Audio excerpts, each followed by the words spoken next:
बिस्मिल्लाहिर्रहमानिर्रहीम।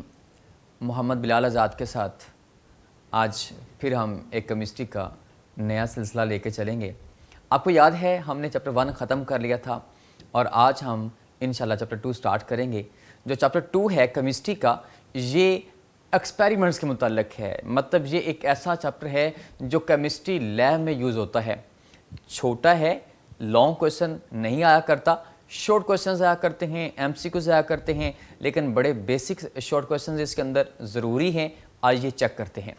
हमने मुकम्मल पढ़ना है, एक एक लाइन पढ़नी है, हमने हर हवाले से इसे पढ़ना है। हमारी तरफ से शॉर्ट आए, लॉन्ग आए, दुनिया जहां का कोई भी इसमें से एक सवाल आ जाए, हमें आना चाहिए। आज हमने चैप्टर 2 स्टार्ट करना है। चैप्टर 2 का जो नाम है वो हमारे पास एक्सपेरिमेंटल टेक्निक्स हैं कि हम कैसे एक्सपेरिमेंट्स करते हैं, कौन कौन से एक्सपेरिमेंट्स होते हैं।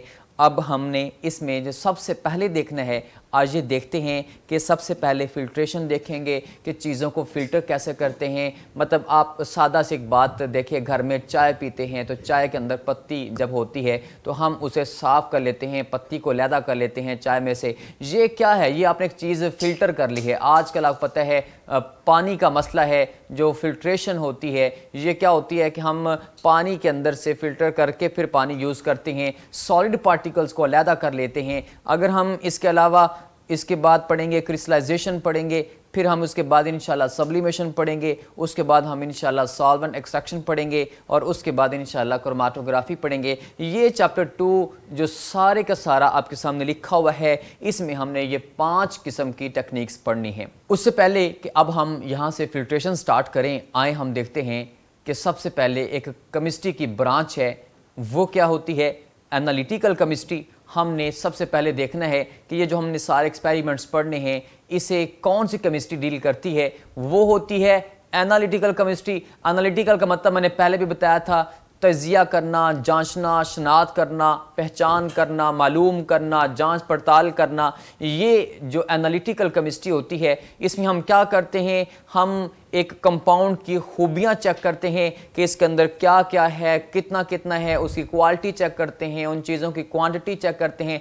एक कंपाउंड की सारी खूबियाँ मालूम करना एनालिटिकल केमिस्ट्री होता है। तो फिर इसकी डेफिनेशन क्या बनी कि ये ब्रांच है किसकी? केमिस्ट्री की, विच डील्स विद द, ये किसके साथ डील करती है? Study of chemical characterisation. ये केमिकल करैक्टराइजेशन मतलब करैक्टर, खूबी, खसूसियात, जितनी की चीज़ें प्रॉपर्टीज़ हैं किसी कंपाउंड की, उन सब के बारे में जो डील करे, एक कंपाउंड की सारी खूबियों के बारे में डील करे, करैक्टराइजेशन करे, और उसे हम क्या कहते हैं? एनालिटिकल केमिस्ट्री कहते हैं। लीजिए, ये उसकी डेफिनेशन हो गई। जो केमिकल करैक्टराइजेशन है, मैंने आपको बताया इसमें 2 तरह की चीज़ें हो सकती हैं कि किसी चीज़ की क्वालिटी चेक करना। फर्स्ट चैप्टर में मैंने आपको बताया था कि हम चेक करेंगे जनाब इसके अंदर क्या क्या है, कार्बन है, हाइड्रोजन है, ऑक्सीजन है। सेकंड ईयर में ना आप एक काम करेंगे, प्रैक्टिकल होता है सेकंड में, बड़ा इंपॉर्टेंट प्रैक्टिकल है कि जनाब आपके हाथ पे साल्ट रख दिया जाएगा। आज ये साल्ट है, आपने बताना है कि इसके अंदर कौन कौन मौजूद है। हम साल्ट के पॉजिटिव आयन और नेगेटिव आयन पता करेंगे, रेडिकल्स का पता करेंगे कि ये कौन है, तो लिहाजा हम साल्ट का नाम बताएंगे। ये जो होता है साल्ट एनालिसिस, मतलब हम चेक करते हैं कि इसके अंदर है कौन कौन। इसे क्या बोलते हैं? क्वालिटी चेक करना, क्वालिटेटिव एनालिसिस कहलाता है। और इसके अंदर हमारे पास एग्जांपल क्या होगी? साल्ट की एनालिसिस करना। इसके बाद हम क्या चेक करेंगे कि वो जनाब कार्बन कितने % है, हाइड्रोजन कितने % है, ऑक्सीजन कितने % है। ऑर्गेनिक कंपाउंड्स के अंदर कार्बन, हाइड्रोजन, ऑक्सीजन की परसेंटेज फाइंड करने के लिए हमने फर्स्ट चैप्टर के अंदर क्या पढ़ा था भला? Combustion analysis. हमने चीज़ को जलाया था, हमने चेक किया, जला के कार्बन कितने % निकली, हाइड्रोजन कितने % निकली, ऑक्सीजन कितने % निकली। हमने ये जो क्वांटिटी फाइंड की थी, मिकदार फाइंड की थी, अमाउंट फाइंड की थी, इसे हम क्या बोलते हैं? क्वांटिटी मालूम करना, क्वांटिटेटिव एनालिसिस कहलाता है। और इसके अंदर एग्जांपल कौन सी? Combustion analysis. ये हमने फर्स्ट चैप्टर में भी पढ़ी थी। आज हमने इसके अंदर ये भी एक बड़ा इंपॉर्टेंट शॉर्ट क्वेश्चन है कि जो आपकी क्वांटिटेटिव एनालिसिस है, इसके अंदर कौन कौन से 4 स्टेप हैं। सबसे पहले वो शैल लेके आइए और वो शय लेने के बाद उसमें से उस चीज़ को अलहदा कर लीजिए। सबसे पहला जो स्टेप मैंने बताया है कि वो शय लेके आइए, इसे बोलते हैं obtaining a sample for analysis. Sample लेना है आपने, इसे सैंपलिंग भी बोलते हैं। फिर उसमें से उस शय को अलहदा कर लीजिए जिसके बारे में हमने कैलकुलेशन करनी है, जांच पड़ताल करनी है, और फिर हमने क्या करना है, उसकी मेजरमेंट कर लेनी है, पैमाइश कर लेनी है कि वो उसकी कितनी क्वांटिटी है, और आखिरकार हमने क्या कर देना है, कंक्लूजन निकालना है। तो ये 4 चीज़ें होती हैं, 4 स्टेप होते हैं। वो शय लेके आइए, सैंपलिंग कीजिए, उसमें से जिस चीज़ को आपने मालूम करना है उसे अलहदा कर लीजिए, और फिर तीसरे नंबर पे उसकी पैमाइश कर लीजिए, कैलकुलेशन कर लीजिए, और चौथे नंबर पे अपना कंक्लूजन लिख दीजिए। ये 4 मेजर स्टेप होते हैं। ये शॉर्ट क्वेश्चन भी है कि क्वांटिटेटिव एनालिसिस, किसी शय की क्वांटिटी मालूम करने के लिए कौन से 4 मराहल से गुजरना पड़ता है। अभी हम देखेंगे, हमारा टॉपिक है फिल्ट्रेशन। ये हमने हर हवाले से देखना है, शॉर्ट क्वेश्चंस के हवाले से, एमसीक्यूज के हवाले से, एक लॉन्ग के हवाले से भी आपको ये याद होना चाहिए। बेशक बोर्ड में लॉन्ग क्वेश्चन आए इसमें से या ना आए, लेकिन फिर भी हमने देखना है कि इसकी मुकम्मल एक तफसील कितनी बनती है। हम देखेंगे फिल्ट्रेशन की सबसे पहले डेफिनेशन कि ये फिल्ट्रेशन होता क्या है। तो मैंने आपको थोड़ी देर पहले बताया था, हम घर पे चाय पीते हैं तो हम क्या करते हैं, पत्ती को अलहदा कर लेते हैं। ये सॉलिड पार्टिकल्स को साइड पे कर लेना, अलहदा कर लेना, सेपरेट कर लेना, निकाल लेना, रिमूव कर लेना, किस में से, लिक्विड में से। This is known as filtration. तो आए इसकी डेफिनेशन देखते हैं कि एक ऐसा प्रोसेस जिसमें इनसॉल्युबल पार्टिकल जो अंदर फिर रहे हैं, जो उस पानी के अंदर हल नहीं है, उनको अलहदा कर लेना। जरूरी नहीं पानी, ये आपके लिए पानी बोल रहा हूं क्योंकि आपको इस चीज का पता है, कोई भी सॉल्वेंट हो सकता है, कोई भी लिक्विड हो सकता है, उसमें से इनसॉल्युबल पार्टिकल्स को अलहदा कर लीजिए, सेपरेट कर लीजिए, रिमूव कर लीजिए, निकाल लीजिए। इसे हम क्या बोलते हैं, फिल्ट्रेशन बोलते हैं। तो जो फिल्ट्रेशन करते हैं ये हम करेंगे फिल्टर पेपर से, फिल्टर क्रूसिबल से। हमारे पास ये 2 तरह के ही फिल्टर मीडिया इस्तेमाल किए हुए हैं, फिल्टर पेपर और फिल्टर क्रूसिबल। इसके अलावा मिसाल लीजिए, फिल्टर पेपर के अलावा फिल्टर जो करने के लिए चीज़ें इस्तेमाल होती हैं, फिल्टर मीडिया होती हैं। मिसाल लीजिए कपड़ा इस्तेमाल कर सकते हैं, इसके अलावा हम घरों पे पेपर पल्प भी इस्तेमाल करते हैं। ये कुछ चीज़ें इसके अलावा भी होती हैं जो चीज़ों को रिफाइन करने के लिए इस्तेमाल की जाती हैं। लेकिन यहाँ पे जो हमारी केमिस्ट्री के मुताबिक, इस चैप्टर के मुताबिक 2 चीज़ों का हम ख्याल रखेंगे, एक फिल्टर पेपर और एक क्रूसिबल्स। अभी हम इंशाल्लाह इसके बाद वो भी पढ़ेंगे कि क्रूसिबल क्या होते हैं। आइए हम फिल्टर पेपर से पहले पढ़ते हैं कि कैसे फिल्ट्रेशन करते हैं। तो हम जो अभी पढ़ने वाले लगे हैं वो हमारा टॉपिक है filtration through filter paper. Filter paper से फिल्ट्रेशन कैसे करते हैं।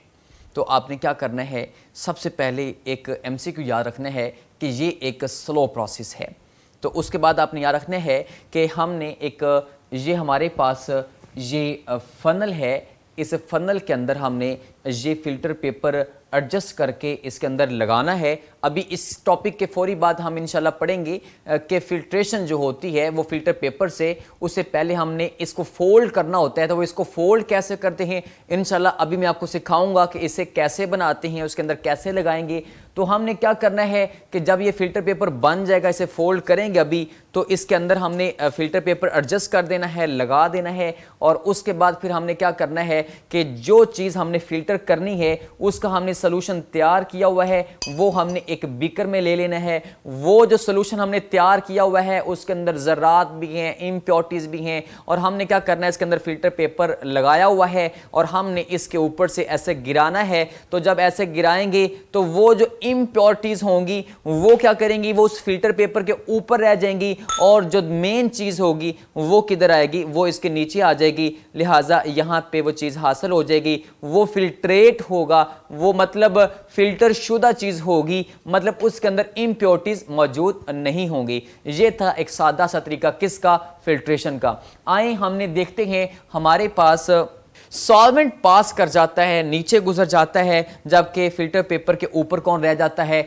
इनसॉल्युबल पार्टिकल्स रह जाते हैं। और फिल्टर पेपर से नीचे जो गुजर जाता है, मैंने आपको बताया उसका नाम क्या है, फिल्ट्रेट है, फिल्टर शुदा कहलाता है।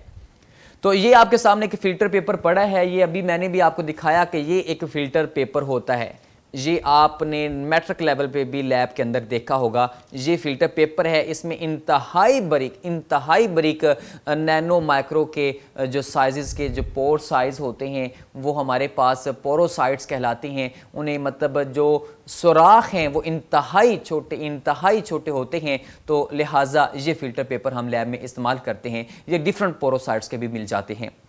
तो जो हमारे पास अभी मैंने बताया कि फ़िल्टर पेपर डिफरेंट पोरोसाइट्स के जो साइज़ वो थोड़ा बड़ा हो सकता है, छोटा हो सकता है, वो डिपेंड करता है कि हमने कौन सा फ़िल्टर पेपर इस्तेमाल करना है। कि जब हम फ़िल्टर कर रहे हैं तो जो इम्प्योरिटी है, इनसॉल्युबल पार्टिकल्स हैं जिनको हमने फ़िल्टर पेपर के ऊपर रखना है, तो हमें चाहिए उन चीज़ों के साइज को देखें कि कहीं ऐसा ना हो कि वो फिल्टर पेपर के अंदर से गुजर जाएं। लिहाजा हमें ऐसा फिल्टर पेपर इस्तेमाल करना पड़ेगा उसके, क्योंकि डिफरेंट टाइप पाई जाती हैं पोरोसाइट्स की वजह से। तो लिहाजा हमें डिपेंड करता है size of insoluble particles, size of precipitates, वो पार्टिकल जिनको हमने अलहदा करना है उनके साइज के ऊपर डिपेंड करता है कि आपने कौन सा फिल्टर मीडिया इस्तेमाल करना है। तो ये मैंने आपके लिए लिख दिया है कि पोर साइज कौन सा इस्तेमाल करेंगे, ये डिपेंड करता है किसके ऊपर, size of particles which are to be separated. इसके बाद हमारे पास एक चीज़ और देखेंगे कि जो साइज ऑफ फिल्टर पेपर है वो बड़ा होना चाहिए। इतना बड़ा होना चाहिए, ये भी एक एमसीक्यू है कि कम से कम जब आप फिल्ट्रेशन कर रहे हैं, इम्प्योरिटीज ऊपर रह रही हैं, तो ये ना हो वो थोड़ी देर बाद भर जाए और आप क्या करें, उसे बाहर निकालें, उसे अलहदा करें और फिर नया लगाएं। ऐसा नहीं होना चाहिए, ये पहले ही स्लो प्रोसेस है। तो ऐसा नहीं होना चाहिए कि फिल्टर पेपर छोटे साइज का हो तो वो हर थोड़ी देर बाद भर जाए।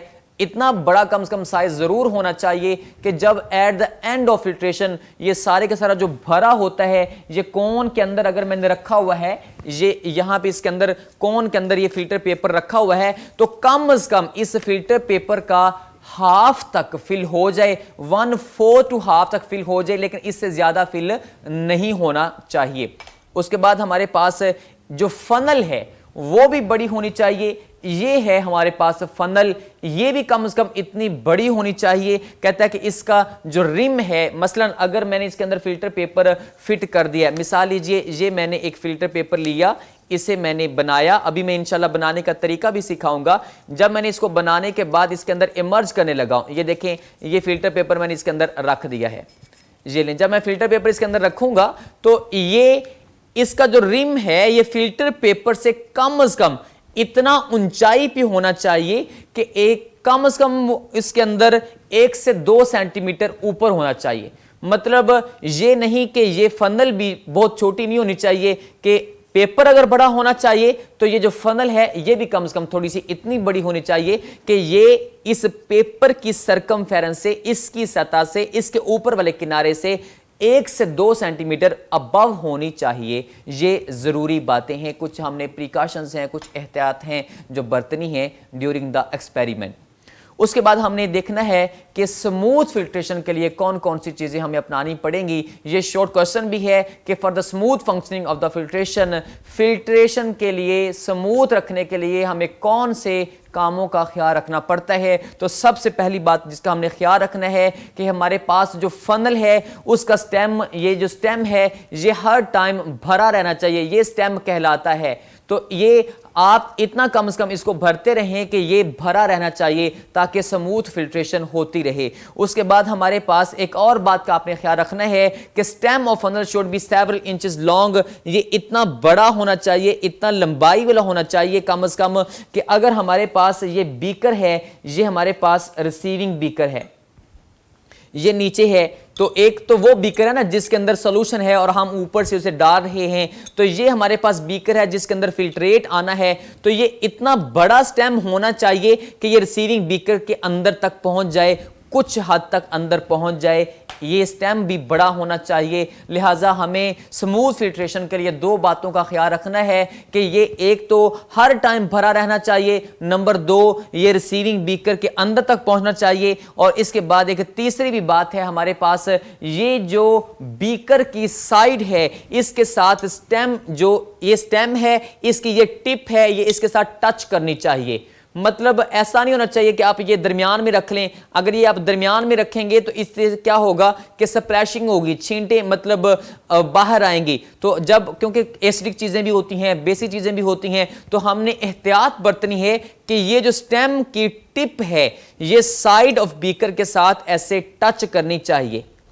क्लियर। इसके बाद हम देखेंगे हमारे पास और कौन सी चीज़ें हैं फिल्ट्रेशन के अंदर। हमें ख्याल रखना है, ये सामने एक पूरे के पूरा सिस्टम आपके सामने पड़ा हुआ है। नंबर 1 पे देखें, एक हमने जानबूझ के, ताकि स्प्लैशिंग ना हो, एक ग्लास रॉड लिया है या स्पैचुला लिया है, ग्लास रॉड लेके ऊपर से उसके साथ साथ हमने सॉल्यूशन को अंदर डाला है और फिल्ट्रेशन आपके सामने हो रही है। 2 नंबर पे आपको जो चीज़ नज़र आ रही है, आपको पता है ये कौन है, ये स्टैंड है, और जो 3 नंबर पे कौन है वो सॉल्यूशन है। उसके बाद नीचे फनल है, फनल के अंदर कौन लगा हुआ है, फिल्टर पेपर है, और नीचे हमारे पास एक रिसीविंग बीकर है, उसके अंदर जो हासिल हो रहा है वो कौन है, 7 नंबर पे वो फिल्ट्रेट है। ये एक पूरी की पूरी डायग्राम तस्वीर आपके लिए पूरे के पूरे टॉपिक का कंक्लूजन है। ये थी क्या, फिल्ट्रेशन। अभी हम देखते हैं कि फिल्टर पेपर को फोल्ड कैसे करते हैं। यह बजाते खुद एक शॉर्ट क्वेश्चन है, तो आए मैं इसके लिए एक 1 बाय 1 आपको स्टेप समझा दूं कि ये हमारे पास एक फिल्टर पेपर है। सबसे पहले आपने क्या करना है, इसको 2 दफा हमने फोल्ड करना है। पहली जो फोल्ड होती है वो अलोंग द डायमीटर होती है, मतलब ऐसे फोल्ड कर लिया और इसके साथ ऐसे किनारे के साथ किनारा मिला दिया, और ये हमारे पास एक फोल्ड हो गई अलोंग द डायमीटर, दरमियान से, बिल्कुल। ये फर्स्ट फोल्ड है। सेकंड फोल्ड हमने कैसे करनी है, सेकंड फोल्ड इस तरीके से करनी है कि ये देखें, ये मैं ऐसे दबा रहा हूं, ये बिल्कुल ऐसे दबाया और ये मैंने सेकंड फोल्ड तैयार कर दी। लेकिन कोशिश करें कि ये जो किनारा है ये बिल्कुल उसके साथ टच ना करे, थोड़ा सा उससे नीचे रख लें। थोड़ा सा नीचे रखने का फायदा क्या होगा कि ये जो लार्जर सेक्शन है वो जब हम ओपन करेंगे तो उसका एंगल थोड़ा सा बड़ा होगा उस फनल की निस्बत, ताकि अच्छे तरीके से अंदर प्रेस कर सकें, उसके साथ अटैच कर सकें। इसलिए ये एक सेक्शन को थोड़ा सा बड़ा रखना है, बिल्कुल किनारा मैच नहीं होना चाहिए। नंबर 1, फोल्डिंग के लिए 2 स्टेप हैं।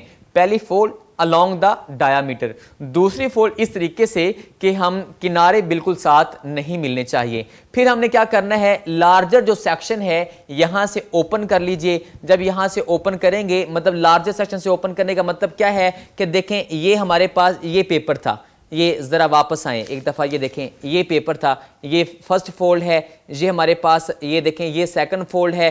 तो ये ऊपर वाली देखें, ये देखें हमारे पास ये पेपर, ये यहां मैंने जब ऐसे किया तो ये 1 ये 2 फोल्ड हैं।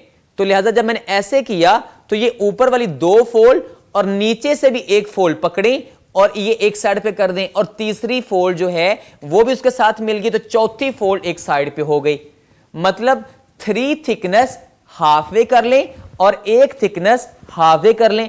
अब ये एक कोन टाइप चीज बन गई है। ये मेरे हाथ में एक फिल्टर पेपर है। अब हम इसे इंसर्ट कर सकते हैं। किसके अंदर इंसर्ट कर सकते हैं, हमारे पास ये फनल है, ये 60 डिग्री फनल है, तो हम इस पेपर का थोड़ा सा एंगल ज्यादा है, अब हम इसे इसके अंदर इंसर्ट कर सकते हैं। लेकिन इसके अंदर एक बात का ख्याल रखें कि थोड़ा सा पानी लीजिए और उस पानी के साथ इसको वेट कर लीजिए। पानी लेके, वाशर लेके यहां से हल्का सा पानी लगा लीजिए ताकि ये आसानी के साथ उसके साथ अटैच हो सके, और उसके बाद इसे अच्छे तरीके से अंदर से प्रेस करके इसके साथ फर्मली मजबूती के साथ आपने दबा देना है। अब ये फोल्डिंग ऑफ फिल्टर पेपर आपने शॉर्ट क्वेश्चन के तौर पर याद रखना है। उसके बाद आपने एक बात का ख्याल रखना है कि हमारे पास जब आपने इसको उसके अंदर इंसर्ट किया तो उस वक्त आपने थोड़ा सा वेट किया।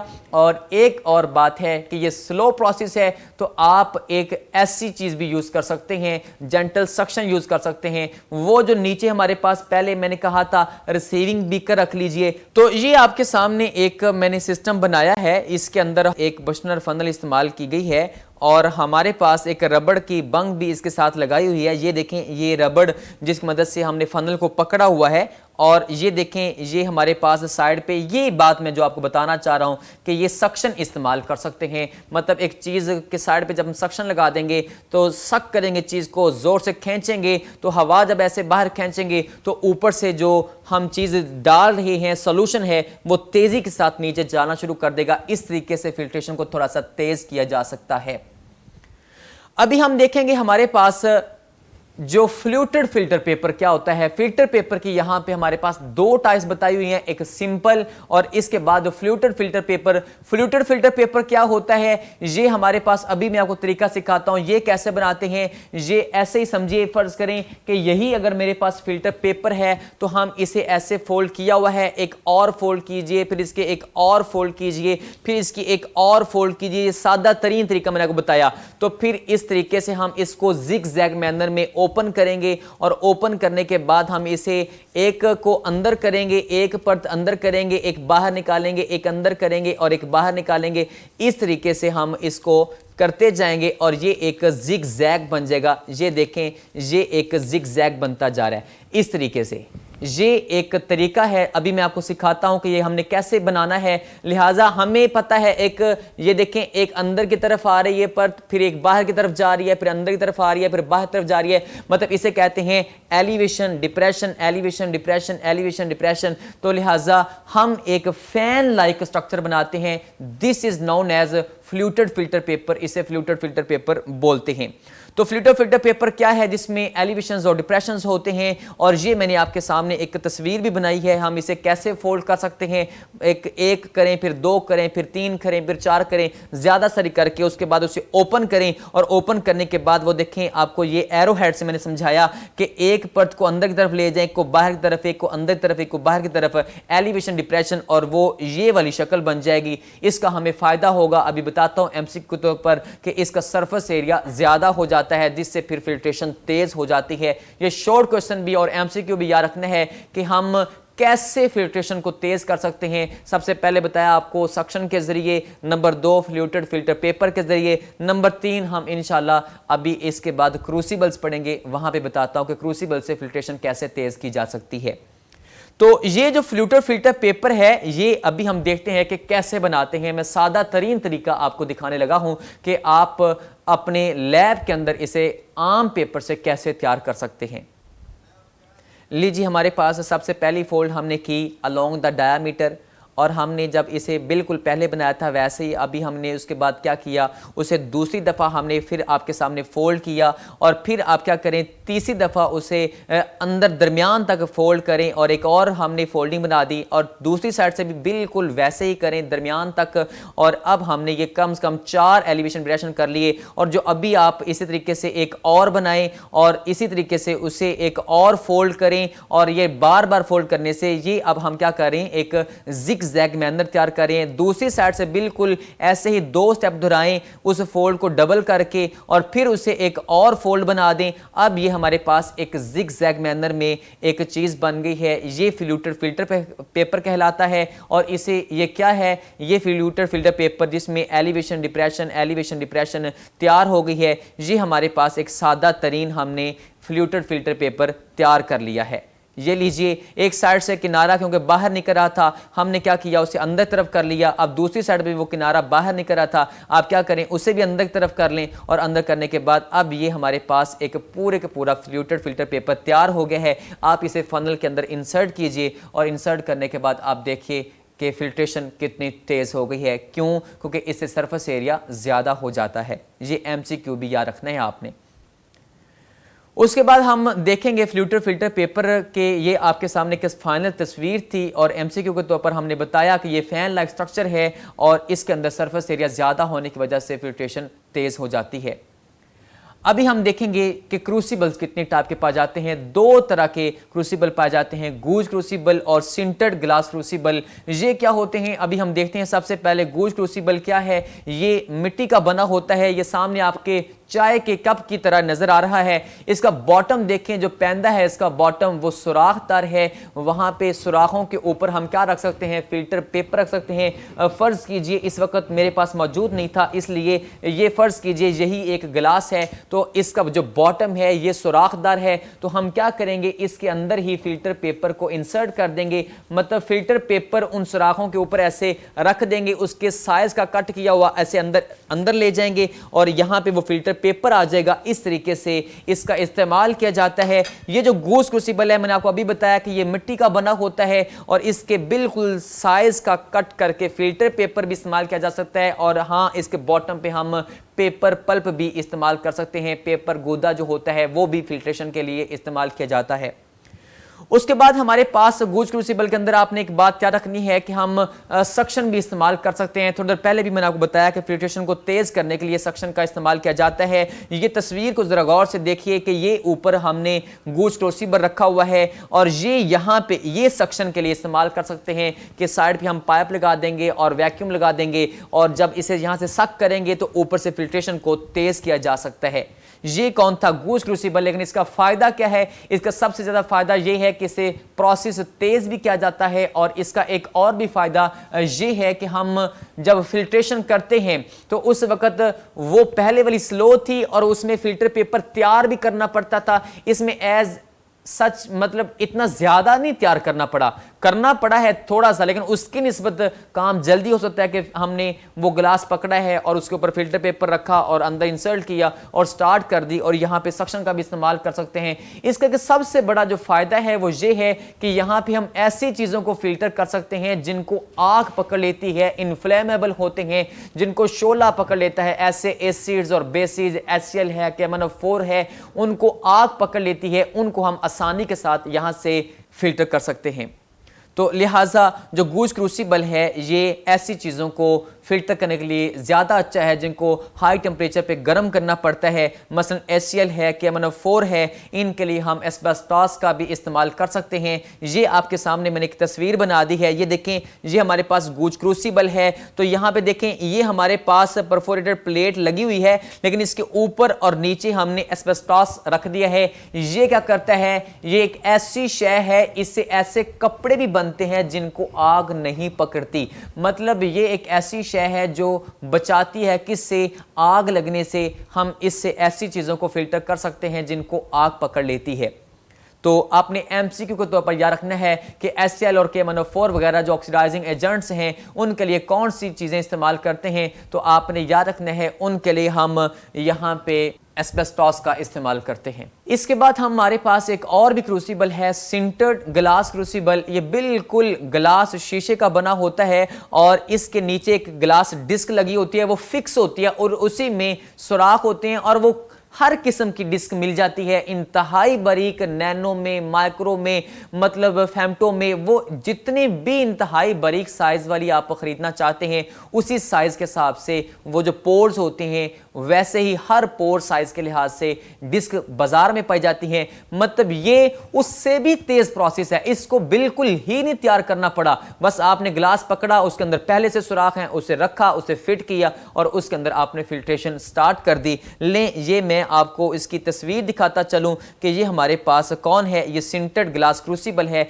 इसके अंदर ये इसका बॉटम जो है ये पोरस होता है, सुराखदार होता है। आपको इसको तैयार करने की भी जरूरत नहीं होती। ये एक और तस्वीर आपको दिखा दी। आज जो हमने सीखा है हम इसके अंदर देखेंगे एनालिटिकल केमिस्ट्री क्या होती है, उसकी डेफिनेशन आपने याद रखनी है। उसके बाद हमने क्वांटिटेटिव एनालिसिस के लिए 4 स्टेप पढ़े थे, आपने वो याद रखने हैं। उसके बाद आपने फिल्ट्रेशन की डेफिनेशन और फिल्टर मीडिया कौन कौन से हैं, मतलब सिंटर्ड ग्लास है, कुछ क्रूसिबल्स हैं और इसके अलावा जो आम फिल्टर पेपर है, फ्लूटेड फिल्टर पेपर है, इन सब के आपने नाम याद रखने हैं। इसके बाद आपने याद रखना है कि स्मूथ फंक्शनिंग के लिए कौन सी एहतियात हमने बरतनी है। उसके बाद आपने याद रखना है कि फिल्टर पेपर को फोल्ड करने का तरीका कौन सा है। और इसके बाद एक और क्वेश्चन आपने याद रखना है, वो हमारे पास क्रूसिबल की टाइप्स कौन सी हैं, गोल्ड क्रूसिबल है, सिंटर्ड ग्लास क्रूसिबल है, इन दोनों की टाइप्स आपने शॉर्ट क्वेश्चन के तौर पर याद रखनी है। और ये भी याद रखना है कि गोल्ड क्रूसिबल कौन सी चीज़ों को फिल्टर करने के लिए फ़ायदेमंद साबित होता है और उसमें हम क्या चीज़ इस्तेमाल करते हैं जब HCl और KMnO4 वगैरह को फिल्टर करना होता है। उसका नाम मैंने आपको बताया था, एस्बेस्टॉस होता है जिसको आग नहीं पकड़ती। फ्लूटेड फिल्टर पेपर अगर आपने कभी देखना हो तो आजकल हमें दुकान से एक कप केक मिलता है खाने के लिए, वो जो उसके साइड पे रैपर होता है वो बिल्कुल फ्लूटेड फिल्टर पेपर ही की तरह होता है। इसके बाद आपने अपना ख्याल रखना है, बहुत ख्याल रखिए। एस्पार्क क्लासेस को एंजॉय करते रहिए। अल्लाह हाफिज़।